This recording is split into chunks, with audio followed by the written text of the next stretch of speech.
Physical নিডের জন্য আমি ছোট বয়সী ছেলেটাকে কেন টার্গেট করব? গুলশান বাড়িধারা আন্টিরা দাঁড়ালে তো ওরকম তো আমি তো প্রতিদিনই ঘন্টায় ঘন্টায় লোক নিয়ে আসতে পারতাম। ছি, মহিলা দেখতে এত খারাপ, এত বুড়ি, আমার সবসময় কচি কচি ছেলে। তো এরকম ছেলে তো অনেক পাওয়া যায়। প্রথম কথা হচ্ছে, আপনি জিনিসটা উল্টা করে দেখেন। হাঁটুর বয়সী ছেলে দিনের পর দিন তার চেয়ে ডাবল বয়সী একজন মহিলার কাছে কেন পড়ে আছে? আমি কি তার বাসায় যেয়েছিলাম? আমি কি তার বাড়িতে যেয়েছিলাম? হ্যাঁ, এবং লাথি খাচ্ছি সেটার জন্যই তো আমি আসলে আইনি প্রসেসে গিয়েছি, যে তার এইসব অ্যাক্টিভিটিস আছে। এবং আপনি কেন, আমি আমি প্রিভিয়াস লাইফে আমি সংসার নামক জীবনটা থেকে অনেক দুঃখ কষ্ট পেয়ে আসছি। তো সেখানে আমি তো চাবো যে আমার সংসারটা যে কোনো অবস্থাতেই টিকুক। এটা শুধু আমি কেন, একটা যদি রাস্তার প্রস্টিটিউটও তার স্বামী থাকে, সে মনে হয় তার কাজটা শেষ করে সে ঘরে ফিরবে, তার স্বামীর জন্য খাবার রান্না করবে। হ্যাঁ, একটা প্রস্টিটিউটও চায় যে তার সংসারটা বেঁচে থাকুক। আমিও চাইছি।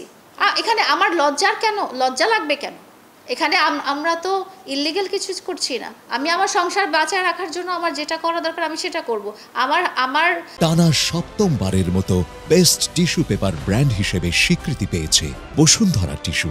হাঁটুর বয়সে বলেন আর যেটাই বলেন, অসম বয়সে বিয়ে তো যুগ যুগ ধরে ওই অ্যারাবিয়ান সময় থেকেই হয়ে আসে। এটা নতুন যে আমি আর প্রিন্স মামুন উদ্ভাবন করেছি এরকম তো না। আর তাহলে প্রিন্স মামুন কেন হাঁটুর বয়সী হয়ে সে কেন আছে? তার কি লজ্জা লাগেনি? সে প্রথমেই তো চলে যেতে পারতো। সে যখন দেখলো যে ছি, মহিলা দেখতে এত খারাপ, এত বুড়ি, তার 2টা বাচ্চা আছে, হ্যাঁ, সে তারপরও কেন কন্টিনিউ করেছে? এত বছর তো কোনোদিন তার কমপ্লেন আসেনি। যতদিন পর্যন্ত তার বাড়িটা না হয়েছে ততদিন পর্যন্ত তো কখনো লায়লাকে খারাপ লাগে নাই। ততদিন তো লায়লা খুব ভালো ছিল। প্রথম কথা হচ্ছে যে তাকে বাসায় ডাকির তো কিছু না, এটা তো তারই বাসা। বিকজ আপনার লাইফ পার্টনারের বাসা যেটা, আপনার বাসা তো ওটাই হবে।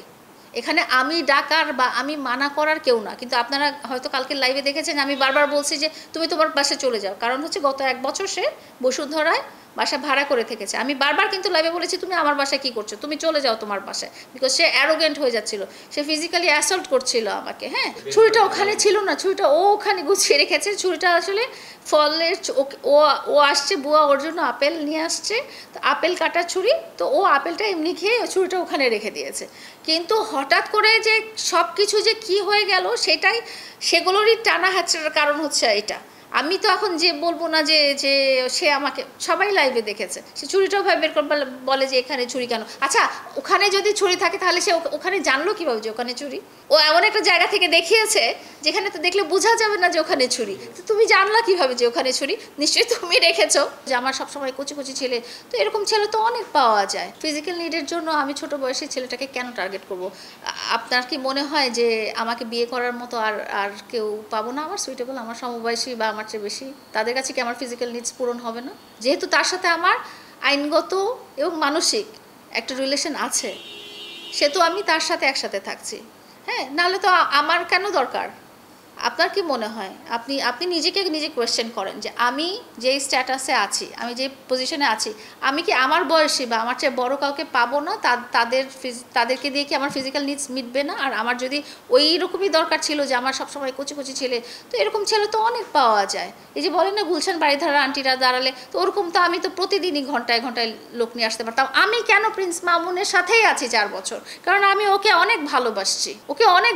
আপনাকে আজকে আমি দেখিয়েছি যে আপনি বাসার ওয়াইফাইয়ের নামটাও আপনি দেখেছেন প্রিন্স মামুন কেন হবে? আপনার বাসার ওয়াইফাইয়ের নাম আপনার নামে হবে, না হলে আপনার হাজব্যান্ডের নামে হবে। কেন আমার বাসার ওয়াইফাইয়ের পাসওয়ার্ডও তো ওর নামেই, মানে ওয়াইফাইয়ের নামটা কেন ওর নামে হবে?